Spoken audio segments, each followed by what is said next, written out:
Setelah mengalami penundaan berulang kali, akhirnya ETF spot Ethereum resmi di-approve oleh OJK-nya Amerika, yaitu SEC, Securities and Exchange Commission. Ini merupakan katalis besar yang dinanti-nanti oleh komunitas kripto setelah persetujuan ETF spot Bitcoin. Padahal, beberapa bulan yang lalu, ketidakpastian masih melanda persetujuan ETF Ethereum. Hal ini turut didukung oleh statement salah satu analis Bloomberg, yaitu Eric Bahaulnas, yang sempat pesimis terkait ETF Ethereum. Beberapa faktor penyebabnya mulai dari regulasi yang ketat hingga berbagai kekhawatiran mengenai keamanan dan juga transparansi dalam perdagangan kripto. Terus kok akhirnya bisa di-approve? Nah, ini yang akan kita bahas. Sebelum kita mulai, jangan lupa subscribe dan nyalain loncengnya. Turning point persetujuan ETF ETH ini terjadi di tanggal 21 Mei lalu. Di saat itu, SEC meminta bursa untuk mempercepat proses pembaruan dokumen 19B-4 pada ETF Ethereum. Buat yang belum tahu, dokumen tersebut adalah dokumen pengajuan oleh Bursa Sekuritas Nasional seperti NYSE atau Nasdaq ke SEC ketika ingin mengubah peraturan atau memperkenalkan produk baru seperti contohnya ETH Spot ETF. Hal ini pun memberi harapan bagi banyak orang termasuk institusi yang udah mengalami penolakan berkali terkait pengajuan tersebut. Permintaan SEC ini nunjukin kalau mereka serius mempertimbangkan ETF Ethereum. Hal ini bikin market mulai optimis lagi dan punya harapan kalau ETF ETH ini bakal di-approve. Optimisme masyarakat makin besar ketika berbagai analis mulai mengubah pandangan mereka yang semula pesimis menjadi optimis. Contohnya aja Eric Bahaulnas yang tadinya hanya melihat chance ETF ETH ini di-approve 25%, jadi optimis kalau ETF ETH ini 75% bakal di-approve oleh SEC. Banyak yang melihat langkah SEC ini menjadi sentimen positif dan mulai memperkirakan bahwa persetujuan ETF Ethereum hanya tinggal menunggu waktu saja. Dan akhirnya yang ditunggu-tunggu yaitu pada tanggal 23 Mei, SEC secara resmi menyetujui pengajuan dokumen tersebut. Keputusan ini disambut euforia oleh para investor kripto. Banyak yang melihat ini sebagai langkah signifikan dalam adopsi dunia kripto khususnya Ethereum. Sama halnya seperti ETF Bitcoin, ETF Ethereum ini memungkinkan investor untuk punya exposure ke Ethereum tanpa harus secara langsung membeli dan menyimpan koin tersebut. Hal ini mengurangi resiko keamanan yang sering dikaitkan dengan cara penyimpanan aset kripto. Dengan adanya ETF, investor institusional yang mungkin ragu untuk masuk ke kripto sekarang memiliki cara yang lebih aman untuk punya exposure ke Ethereum. Dan persetujuan ETF ini juga menandai pengakuan resmi terhadap Ethereum sebagai aset investasi yang sah. Sentimen ini pun membuat harga Ethereum melonjak signifikan pada saat itu hingga hampir mencapai level $4.000 pada 27 Mei lalu. Kenaikan ini mencerminkan antusiasme dan juga optimisme investor terhadap masa depan Ethereum sebagai aset investasi yang diakui secara resmi. Oh ya, persetujuan ini juga membuka jalan untuk pengajuan ETH Spot ETF lainnya. Berikut untuk listnya kalian bisa cek di layar. Tapi selain itu, ada satu persyaratan krusial yang diminta oleh SEC, yaitu para penerbit ETF dilarang untuk menambahkan fitur staking ETH yang menghasilkan yield. Hal ini dilakukan untuk mastiin kalau ETF ini tetap fokus pada perdagangan aset dan tidak mencampurkan elemen lain yang bisa nambahin kompleksivitas dan juga resiko bagi investor. Fun fact, persetujuan ini datang sehari setelah anggota DPR AS mendukung RUU yang bertujuan untuk memberikan kejelasan regulasi bagi industri kripto. Diharapkan persetujuan SEC dan potensi regulasi baru ini akan meningkatkan aksesibilitas kripto sehingga bisa menarik lebih banyak investor ke market kripto. Seperti yang kita tahu, Ethereum sebagai platform smart contract terkemuka memiliki ekosistem yang sangat luas. Hal ini mencakup DeFi, Decentralized Finance, NFT, dan juga berbagai aplikasi terdesentralisasi atau DApps. Dengan semakin banyaknya dukungan dari investor besar, ekosistem ini dapat berkembang jauh lebih pesat dan inovasi teknologi blockchain semakin maju lagi. Tentunya koin-koin layer 2 juga kebagian angin segar dari persetujuan ETF ETH ini. Oh ya, tapi meskipun SEC udah approve pengajuan di tanggal 23 Mei 2024, penerbit ETF masih memerlukan persetujuan individu dari SEC untuk setiap produk mereka. Jadi langkah selanjutnya bagi perusahaan adalah mendapatkan persetujuan formulir S-1 sebelum ETF bisa mulai diperdagangkan. Mungkin proses ini bisa makan waktu beberapa hari, beberapa minggu, atau mungkin berbulan-bulan. Pengajuan S-1 berisi dokumen komprehensif yang berisi informasi tentang keuangan dan juga profil resiko perusahaan. Beberapa penerbit ETF telah menyatakan bahwa mereka sedang mempercepat proses persetujuan dan berharap dapat meluncurkan produk mereka secepatnya. Namun memang belum ada tanggal pasti yang diumumkan. Oh ya, akan tetapi Galaxy Digital memprediksi ETH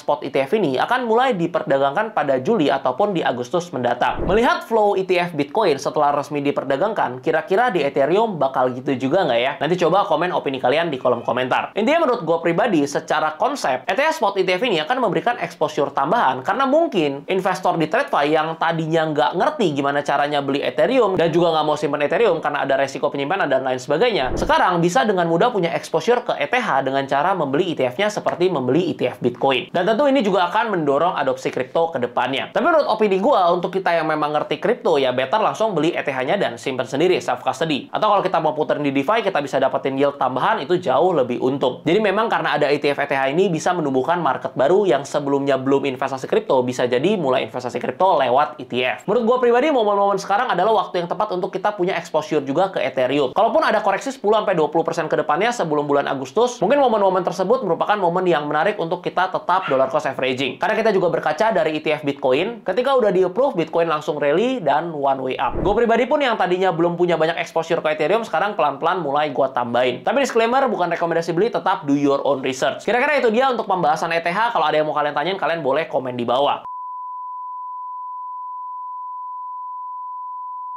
Oh ya, selain itu gue mau kasih informasi menarik untuk kalian, di mana tanggal 11 Juni sampai 14 Juni, selama 4 hari full, ada trading maraton lagi. Trading maraton ini udah ada sebelumnya di tahun lalu, dan di tahun ini diadain lagi tanggal 11 sampai 14 Juni 2024. Jadi di trading maraton ini, selama 4 hari, kita akan sama-sama belajar dan trading bareng. Akan ada banyak edukasi dan juga live trading session selama 4 hari tersebut. Kalau kalian tertarik dan mau join, tentunya secara gratis, nggak perlu bayar apapun. Kalian bisa langsung join dengan klik link yang udah gue taruh di deskripsi, pilih yang trading maraton. Untuk joinnya cuma perlu modal $50 untuk trading, tapi nggak ada biaya pendaftaran sama sekali. So, kalau kalian mau ikutan, silahkan join, dan sampai ketemu di trading maraton. Oke, sampai di sini aja videonya. Jangan lupa like kalau kalian suka, subscribe buat yang belum, dan sampai ketemu di video berikutnya. Salam cuan.